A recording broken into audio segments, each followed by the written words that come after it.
सुट्टीचा दिवस म्हटलं की मुलांना दुपारी काहीतरी वेगळं खायचं असतं. घरामध्ये किती शिल्लक असेल तरी मुलं काहीतरी वेगळं बनवायला लावतात आणि त्यातच जर बाहेर पाऊस येत असेल तर मग विचारायचंच नाही.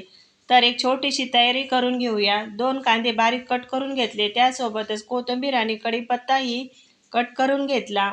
पोहे भिजून ठेवले होते ते मोकळे करून घ्यायचे.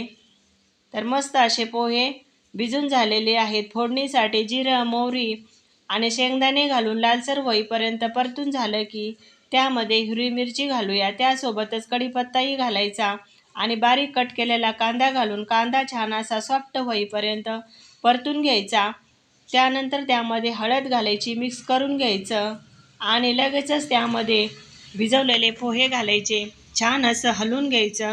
व्हिडिओ पाहत असाल तर एक छोटीशी रिक्वेस्ट आहे, चॅनलला जर सबस्क्राईब केले नसेल तर प्लीज चॅनलला सबस्क्राईब करा.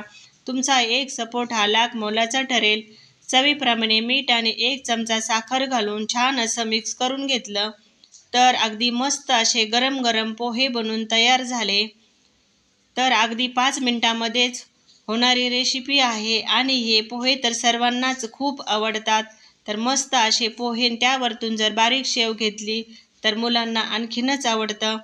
व्हिडिओ आवडला असेल तर लाईक करा, तसेच चॅनलला सपोर्ट करा. धन्यवाद.